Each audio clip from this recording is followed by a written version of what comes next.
Satu, nama saya Muhammad Rizky Akbar Santosa, NIM 2892050023 dari Prodi Manajemen semester 2 Fakultas Ekonomi dan Bisnis Universitas Tanggerang Sakti.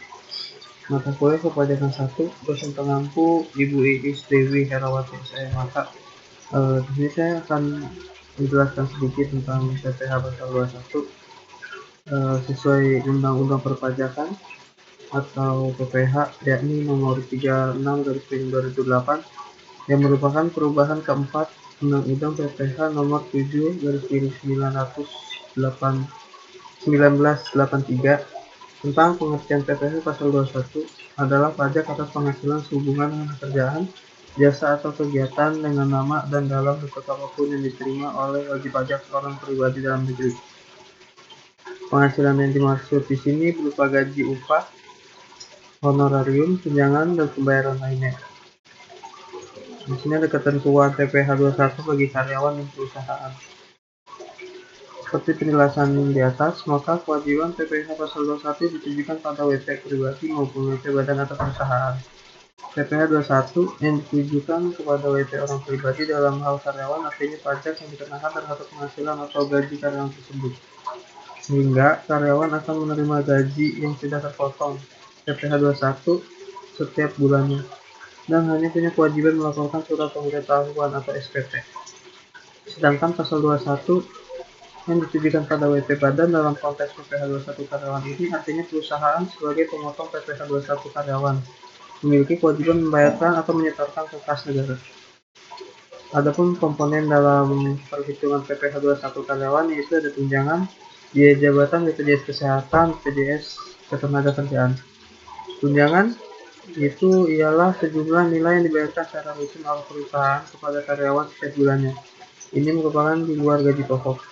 Terus ada biaya jabatan adalah biaya yang dikenakan terhadap semua karyawan tanpa mempertimbangkan tingkat jabatan karyawan tersebut. Ada BPJS Ketenagakerjaan, program jaminan sosial diselenggarakan oleh pemerintah. Iuran BPJS Ketenagakerjaan merupakan biaya yang harus dibayarkan oleh perusahaan atau pemberi kerja dan karyawan yang menjadi peserta BPJS Ketenagakerjaan. Ada BPJS Kesehatan. Menurut perhitungan PPh 21, iuran BPJS Kesehatan adalah program jaminan kesehatan yang juga diselenggarakan oleh pemerintah. Di sini ada besar PTKP jadi hak karyawan dalam PPh 21 yaitu 54 juta per tahun PTKP untuk WP orang pribadi. Ini besarnya PTKP sesuai PMK nomor 101 atau PMK / 2016.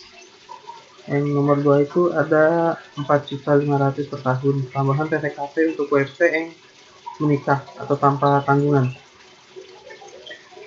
Nomor 3, 4.500.000 per tahun tambahan PTKP untuk setiap keluarga, saudara atau anak yang menjadi tanggungan.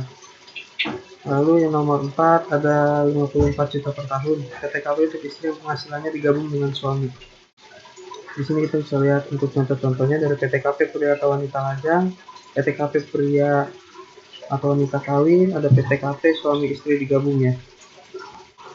Tarif penghasilan kena pajak PPh 21 karyawan itu ada tarif progresif PPh orang pribadi sesuai pasal 17 ayat 1. Ada 5% untuk penghasilan kena pajak hingga 50 juta per tahun, 15% untuk penghasilan kena pajak 50 juta hingga 250 juta, ada 25% untuk penghasilan kena pajak 250 hingga 500 juta, 30% untuk penghasilan kena pajak di atas 500.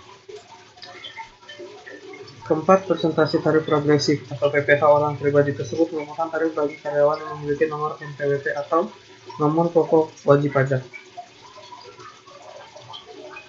Untuk karyawan yang tidak memiliki NPWP, biasanya dikenakan tarif 20%, bahkan lebih tinggi daripada tarif progresif. Di sini ada contoh soal. Contoh soal dari PPh pasal 21. Rohmat Romayawan, pegawai pada perusahaan PT Chandra Kirana menikah tanpa anak, memperoleh gaji sebulan 8 juta. PT Chandra Kirana mengikuti program BPJS Ketenagakerjaan, premi jaminan kecelakaan, kerja, dan premi jaminan kematian dibayar oleh pemberi kerja dengan jumlah masing-masing 0,50% dan 0,30% dari gaji. Di sini PT Chandra Kirana menanggung iuran jaminan hari tua setiap bulan sebesar 3,70% dari gaji, sedangkan Rahmat Haywan membayar iuran jaminan hari tua sebesar 2,00% dari setiap gaji bulannya. Di samping itu, PT Chandra Kirana juga mengikuti program pensiun untuk pegawainya. PT Chandra Kirana membayar iuran pensiun untuk Rahmat Haywan ke dana pensiun yang pendiriannya telah disahkan oleh Menteri Keuangan setiap bulan sebesar 200 juta. Sedangkan Rahmat Haywan membayar iuran pensiun sebesar 100 juta. 100.000 ya? 100.000. Berarti setiap bulan itu 200.000. Setiap bulannya itu 100.000. Pada bulan Juli 2016, Rahmat Haywan hanya menerima pembayaran berupa gaji. Perhitungan PPh pasal 21 bulan Juli 2016 adalah sebagai berikut.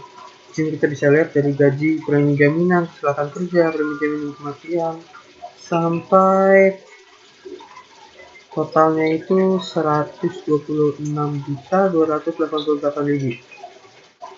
Setelah dibagi oleh PTKP setahun untuk wajib pajak sendiri, tambah rencana menikah, ada penghasilan kena pajak setahun, PPh pasal 21 terutang 5% dikali 30.309.000. Hasilnya bisa kita lihat di bawah. Oke, mungkin cukup sekian dari saya. Mohon maaf bila ada kurangnya. Assalamualaikum warahmatullahi wabarakatuh.